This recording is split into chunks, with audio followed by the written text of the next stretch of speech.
우리는 주의 백성이니 우리는 주의 백성이로니 주의 그 큰 이름 선포합니다.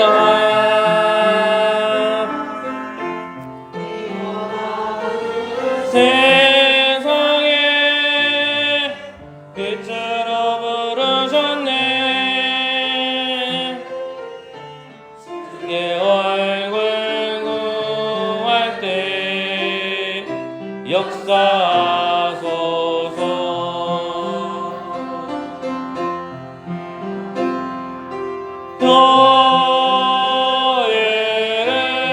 교회를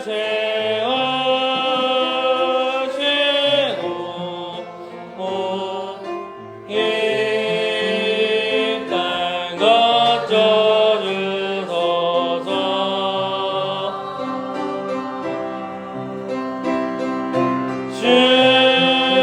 주님 나라 임하시고 주 뜻 이루어지이다. 이런 교회 되게 하소서. 김영희 권사님, 이런 교회 되게 하소서 있습니까? 하나밖에 없어요. 혹시 우리 청년들 중에 있으면 주죠. 카톡으로 들어오래. 없어요. 그래서 없습니다. 없어요? 옆에 누나가 같이 해주세요.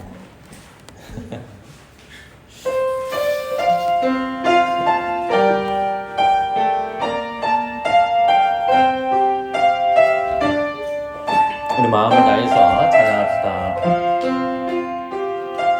진정한 예배가 숨쉬는 교회 주님이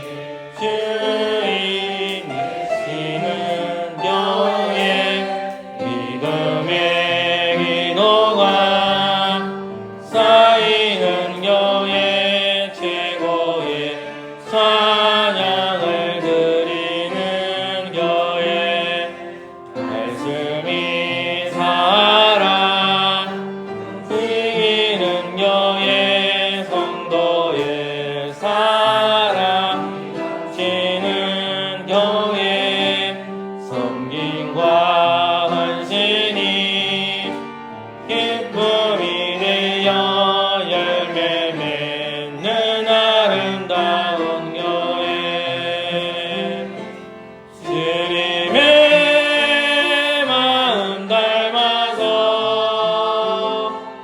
이웃을 사랑하는 교회 주님의 영광을 위해서 이 대신 주님 전하는 교회 사랑의 불꽃이 활짝 피어나 날마다 사랑 빠지는 교회 주께서 살아 그린 교회가 이런 교회 되게 하소서. 우리 한 번 더 찬양합시다. 진정한 예발가 숨쉬는 교회 주님이 주인이 되시는 교회 믿음의 기도가 쌓이는 교회 최고의 찬양을 드리는 교회 말씀이 살아 지기는 교회 성도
주신 하나님 감사합니다. 이 시간에 하나님 말씀을 공부하고자 합니다. 아버지 하나님 우리에게 지혜를 주시고 또 하나님 말씀을 잘 이해하여 주의 성도답게 살아가게 해주시고 지적으로만 풍성하게 살아가지 말게 해주시고 하나님 주신 말씀을 잘 들어서 행동으로 나타내는 신앙이 될 수 있도록 은혜 내려 주옵소서. 예수 그리스도의 이름으로 기도합니다. 아멘.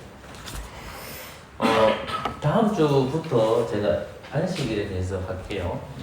주보 예단을 했고 강의안을 준비되어 있는데 이 부분을 좀 생각하고 다음 주부터 메이스에 대해서 서문에 관하여 공부하도록 하겠습니다. 오늘은 에베소서 4장 말씀을 볼까요?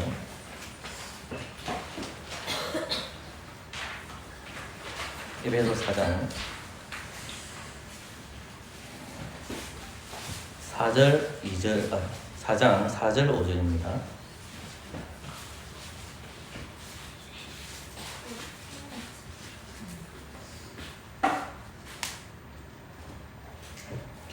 같이 읽을까요? 에베소서 4장 4절 5절 시작. 몸이 하나이요 성령이 하나이여 너희가 부르심의 한 소망 안에서 부르심을 입었느니라. 주도 하나이요 믿음도 하나이요 세례도 하나이요. 아멘. 우리 그 예배 길잡이를 우리가 가지고 있잖아요. 혹시 보시면 니케아 성경 한번 볼까요? 예배 길잡이에 보시면 니케아 성경입니다. 다 가지고 계시죠? 그 니케아 성경에 보면 성령 하나님 부분 있죠? 성부, 성자 하나님, 성령 하나님. 맨 마지막 성령 하나님 부분만 같이 읽도록 하겠습니다. 같이 읽을까요? 한 사람 예의도 없이 같이 읽읍시다. 같이 읽읍시다. 시작. 그리고 우리는 주님이 있으며 생명의 저희자이신 성령을 믿어오니 그분은 아버지와 그리고 아들로부터 나오시며 아버지와 아들과 함께 존귀와 영광을 받으시는 분이며 선지자들을 통하여 말씀하셨습니다. 우리는 하나의 거룩하고 사도적인 공교회를 믿습니다. 우리는 사제를 얻게 하는 하나의 세례를 고백합니다. 우리는 죽은 자들의 부활과 넷째의 생명을 대망합니다. 아멘. 여기 보면 니케아 신경에서 하나의 교회를 얘기하는데 그 하나의 교회가 그 성령 하나님의 사역과 관련되어 있습니다. 그래서 우리는 하나의 거룩하고 뭐라 되어 있죠? 사도적인 뭐가 되어 있습니까? 사도적인 뭐가 되어 있죠? 공교회에 되어 있습니다. 자,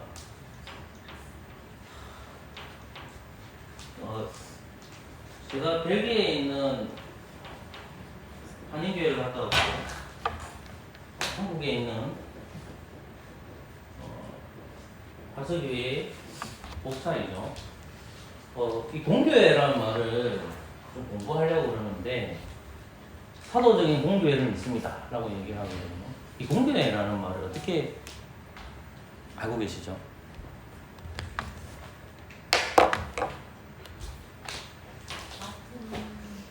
공교회라는 말을 어떻게 이해하고 있습니까? 예. 보편적인 뭐 같은 뭐 이런 겁니까? 또 뭐 얘기해 보십시오. 공교회라는 말이. 우리처럼 계획주의 신앙이고 계획주의 신앙을 가진 사람들이 공교회다. 또 뭐 영권 얘기해 보십시오. 사도신경. 같이 이렇게 고백하는. 사도신경을 고백하는 교회는 공교회다. 또 원주는 피곤해요.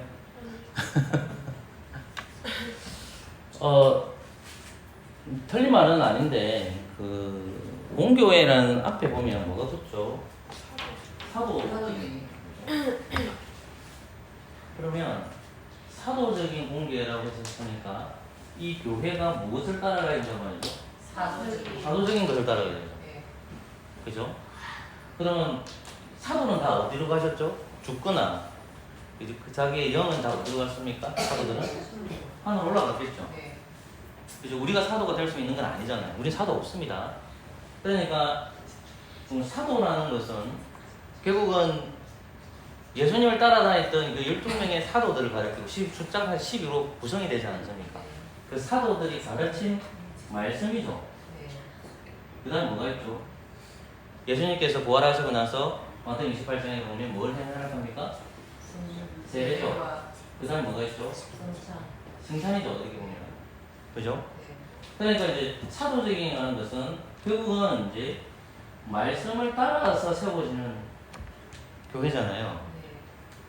그러면 말씀을 따라지는 교회라는 것을 그러면 말씀으로 따라서 세워지는 것은 보편교회, 이 땅에 있는 공교회죠. 그럼 공교회는 자, 이 땅에 삼위 하나님, 삼위일체 하나님께서 우리 하나님께서 하늘에 계시고 이 땅에 공교회는 몇 개죠? 많아요. 공교회는 많습니까? 하나? 하나죠. 공교회는 뭐죠? 하나죠, 하나. 하나밖에 없죠? 여기까지 이해했습니까? 그러면 이 삼위 하나님께서, 일체 하나님께서 이 땅에 공교회를 허락하는 교회가 공교회라고 했었을 때에 이 공교회는 반드시 무엇을 따라가야 되는 거죠? 사도성을 따라가야 되는 거예요. 이해됐습니까? 네. 맞죠? 그 사도성을 따라간다는 것은 말씀을 따라가는 거잖아요. 그죠? 그러면 질문. 그럼 누가 말씀으로 따라간다고 누가 그걸 결정하는 거죠?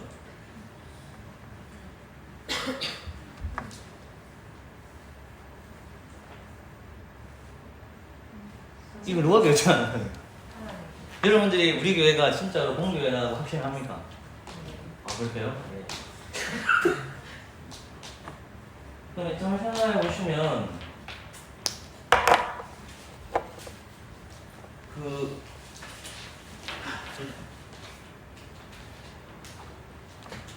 여기 시간표를 보면 중세 시대가 있습니다. 중세 시대 다음에 이제 뭐가 일어나죠? 그 시대가 종교 개혁이 일어나죠. 그죠? 그러면 중세 시대 때에 누가 교회였죠? 이름 잘 아는? 로마 교회잖아요.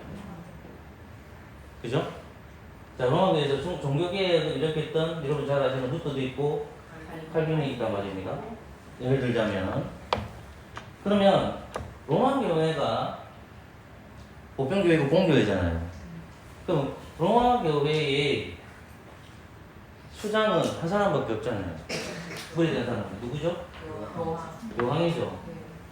교황이 뭘 해석하죠? 말씀을 해석하죠. 그죠? 그래서 교황이 말하는 것도 하나님의 말씀이 되죠. 그 교황이 뭐가 되는 겁니까? 지금 우리가 생각하는 공교회죠. 근데 그러면 모든 것의 객관적인 것이 말씀의 객관적이 되는 것은 누가 권세를 가지고 있는 거죠? 교황이 되겠죠. 그러면 교황이라는 이 제도가 피라미드 제도잖아요. 맨 위에는 누가 있죠? 한 사람. 교황. 그 다음에 누가 있죠? 추기경이 있잖아요. 그 다음에 뭐가 있습니까? 이 사람은 신부죠. 그 밑에 누가 있을까요? 이 단어는 쓰지 마세요. 일단 어쩔 수 없이 쓰는 거니까. 평신도로 되어 있잖아요. 그죠? 그러면 교황이 하나님의 말씀을 해석해야 되기 때문에 이 시대 1000년 동안에 번역된 성경이 하나 있었어요. 그 성경책 이름이 뭐죠? 그게 라틴어 불가타 성경이라고 해가지고 라틴어로 기록되어 있어요. 라틴어로 기록되어 있는 거예요. 그러면 공교회만이 뭘 해석할 수 있죠? 성경을 해석할 수 있는 거죠. 이 공교회성이죠. 여기서 이제 방귀 들었던 사람이 루터죠. 루터는 처음에 목사였습니까? 사제였습니까? 사제입니다, 사제. 이거 전부 다 사제였습니다. 칼빈은 목사였습니까? 사제였습니까? 처음에? 아닙니다. 다 사제입니다. 저뱅글리는 사제였을까요? 목사였을까요? 당연히 사제였습니다. 사제였다가 목사가 된 사람들이에요. 그럼 이 사람들이 공교회성에서 로마 교회 가지고 있는 것을 거부했죠. 루터가. 칼빈도. 저뱅글리도. 다 거부한 거죠. 그러면 루터 시대 때에 이걸 거부했었을 때에 당연히 어떤 문제가 터집니다. 어떤 문제가 터졌을까요? 루터가 모든 사람들이 하나님 앞에 많이 제사상 것을 주장한다고 합니다. 모든 사람들이 성경을 해석할 수 있다라고 생각합니다.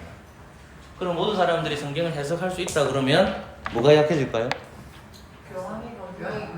교양이 약해지죠. 자, 그러면 모든 사람들이 성경을 해석한다 하면 이게 전부 다 객관화가 됩니까? 안 되죠? 네. 여기까지 이해됐습니까? 네.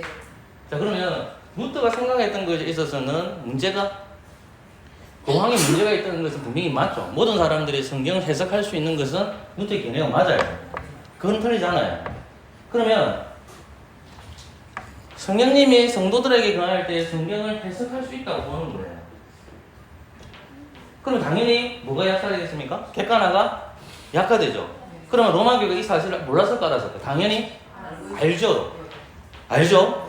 그러면 루터 때 보면 이 객관화가 점점 약해지는 거죠. 한 사람이 공교회성을 가지고 있는 것이 교황이라는 것이 들고 있으니까 공교회성이 굉장히 강조되었지만 여기에서는 공교회성이 어떻게 됩니까? 뭐가 절대적인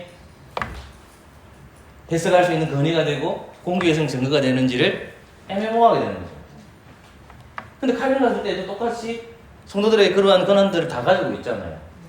그러면 우리 교회가 하나님의 말씀 안에서 공교회성을 가지고 있다라고 얘기한다고 할 때 우리는 여러분들은 어떻게 얘기하시려고 합니까?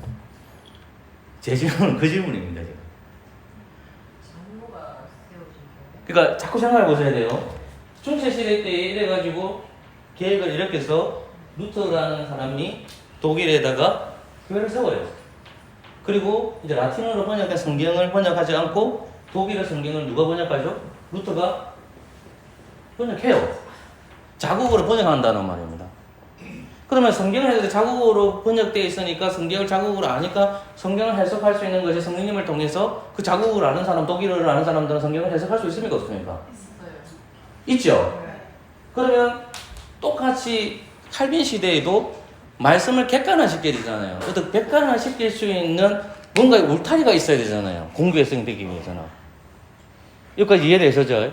그러니까 중세시대가 넘어가면서 종교개혁을 이렇게 했었을 때에 우리가 의도하든 의도되지 않던 건 무엇이 의미냐면 이 종교개혁 때에 로마 교회도 종교개혁을 일던 무리들이 로마 교회도 허용을 해야 될까요? 말아야 될까요?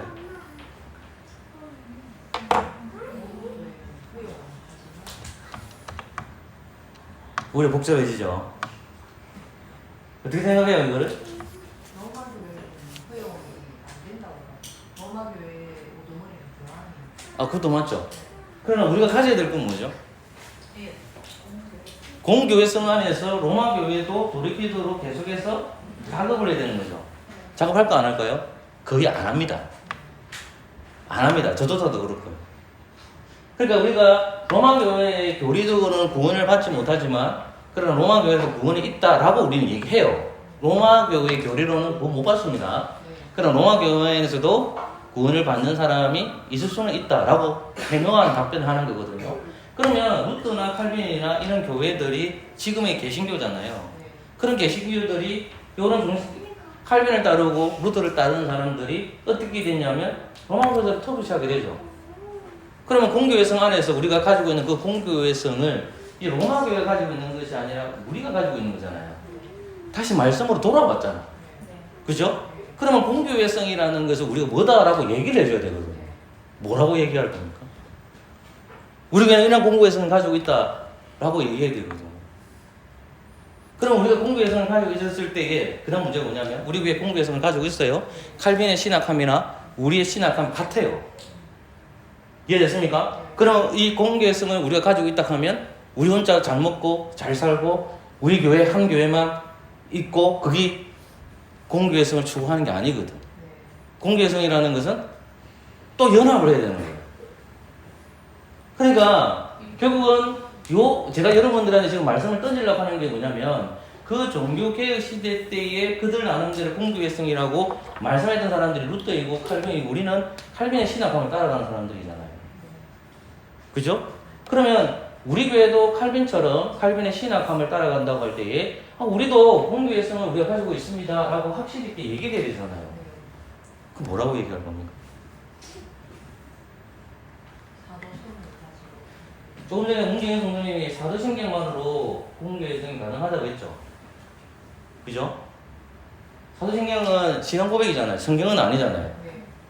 그죠? 사도신경 다음에 우리가 잘 아는 니케아 신경도 나오고 아타나마 신경도 나오잖아요. 그 다음에 이제 유럽 대륙에서 보면 프랑스 고백서가 나오고요. 벨직 신앙 고백서가 나오고 이런 고백서들이 쭉 나온단 말입니다. 그럼 맨 마지막에 완성된 고백서 어떤 고백서죠? 이런 거 잘 아는? 외민 신앙 고백서 있단 말입니다. 여러분 여기서 중요한 게 뭐냐면 외민이 절대적 기준이 될 수가 없어요. 여러분 사도신경이라든지 니케아 신경이라든지 이 프랑스 고백서라든지 벨직 신앙 고백서라든지 이런 고백서 그 다음에 하이데벨 요리 문다스나 웨스트민스터 신앙 고백서는 절대적 기준이 아니에요. 그것은 뭐냐면 그 시대에 그럴 때 뭐라고 얘기할 수 있죠? 열매예요. 근데 이게 왜 중요하면 또 다른 열매가 생길 수 있습니까? 없습니까? 있어요. 생길 수 있다는 말입니다. 그러면 이 열매들이 있었을 때 이것을 제가 말씀드린 뭐냐면 공교회성이라는 것을 확인하는 작업이 뭐냐면 이러한 신앙 고백서를 추종하는 신앙 고백서를 따라가는 거예요. 이러한 신앙 고백서 안에서 한 울타리가 되는 거예요. 제가 열매가 있습니다. 이 절대적 기준을 얘기하지 않았습니다.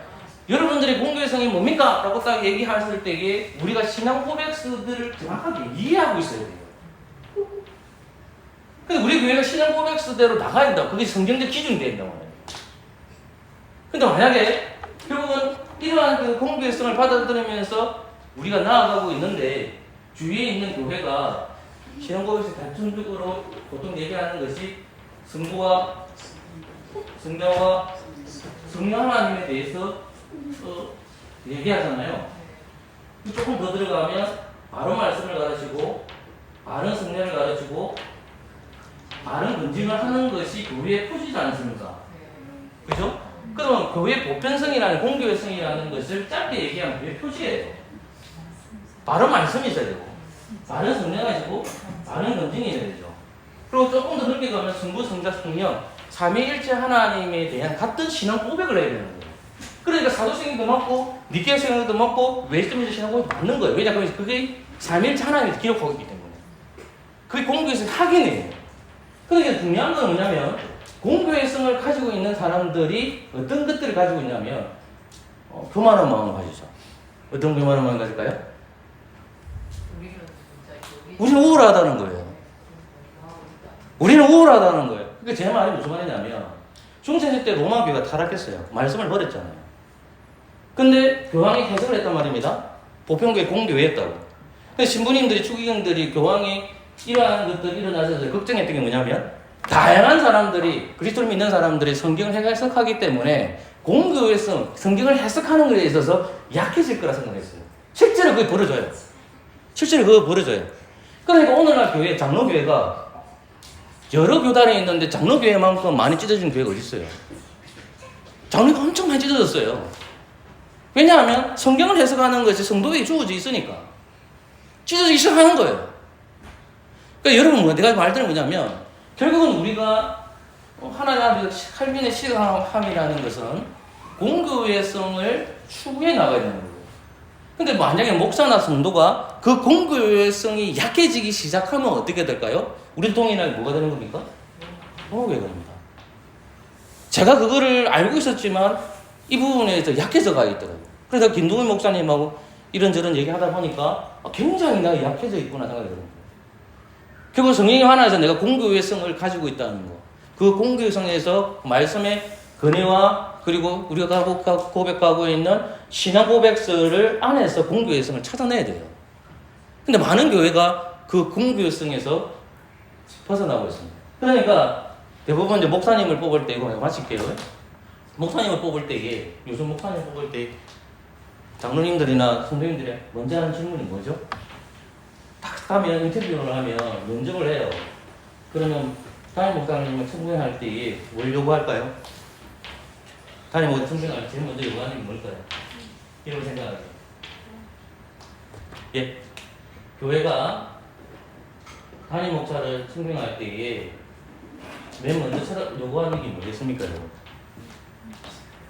이건 항상 들어가요. 뭐가 들어갈까요, 여러분? 얘기해 보십시오. 목회 뭘까요? 목회 철학입니다. 그래서 담임 목사에게 가장 요구하는 목회 철학을 요구하거든요. 그건 저는 필요하다고 봐요. 필요 없다는 말이 아니에요. 근데 목회 철학이 성경 위에 쓸 수가 없고 신앙 고백서 위에 쓸 수가 없어요. 근데 목회 철학이 성경 위에 있고 신앙 고백서 위에 있어요. 그럼 뭐가 약해질까요? 아니죠. 공교회성이 약해지기 시작합니다. 그래서 제가 왜 김동희 목사의 그 벨기에에 있는 브뤼셀 하나님의 교회 가가지고 감격을 했냐면 우리 교회처럼 동일한 예배 순서였거든요. 근데 여러분들이 지금 다른 교회 가보고 했을 때 대부분의 목사님들과 성도님들 우리 교회 오면요, 우리 교회 이렇게 얘기해요. 그리고 김동희 목사님 느꼈거든. 자기도 그렇게 나한테 얘기하더라고요. 우리 교회 순서는, 예배 순서는요, 지루합니다. 딱딱합니다. 그리고 로마 교회처럼 돼 있는 것처럼 보여요. 절대 그렇지 않습니다. 예배는 삼위일체 하나님 앞에 예배드리기 때문에 인간의 어떤 요소 들어갈 수가 없어요. 그 하나님께 영광을 돌리는 거예요. 근데 김동민 목사가 하나 해결하지 못한 게 있어요. 그 교회는 찬양대가 있거든요. 찬양대가 엄청 잘해요. 왜냐? 벨기에에 있는 극단에 있는 그 단장도 있고요. 그리고 이제 싱어 소프라노가 다 그 벨기에 유명한 대학의 교수님 와가지고 다 부르는데 목소리가 안 좋겠습니까? 장난이 아니던데. 그리고 이제 피아노 반주하시는 분은 지금 무슨 대학교에 지금 교수로 온다던데. 보시면 다 이 반주 이런 거요. 우리 연주는 못 들어가요. 다 애껏들만 다 찬양을 부르고 노래가 목소리가 어떻겠어요? 장난 아니에요, 좋습니다. 근데 김동희 목사 입장에서는 그걸 개혁하고 싶지만 그 쉽게 개혁되겠어요? 왜냐? 그건 순복음에 오시는 분도 있고요. 성길에서 오시는 분도 있고 감리교에 오시는 분도 있단 말입니다. 그러니까 조금씩 바꿔나가는 거죠. 근데 우리 교회 같은 경우에 제가 자랑하려고 하는 게 아니라 예배 형식이나 구조에 있어서 하나님께서 좋아하시는 예배를 드리고 있고 그렇게 나아가고 있다는 거죠. 그러니까 결국은 공교회성을 추구하기 위해서는 성경의 하나님 말씀이라는 것과 객관성이 그리고 하나님 말씀이라는 걸 가지고 있지만 성도가 해석하고 있죠. 그러면 이 객관성을 잡아주는 게 뭐냐? 그게 뭐라는 거죠? 신앙 고백입니다. 신앙 고백. 신앙 고백이 그래서 억수로 중요합니다. 그래서 공교회성을 떠나지 않도록 하기 위해서 이 열매의 신앙 고백서를 공부해야 되고요. 이 신앙 고백서를 통해서 우리가 공교회성 안에, 공교회 안에 있다는 것을 확인하는 거예요. 그러니까 신앙 고백서를 가르치지 아니하면 어떻게 될까요? 성경만 가르치고 신앙 고백서를 안 가르치면 어떻게 될까요? 공교회성이 점점 이루어져 가는 겁니다.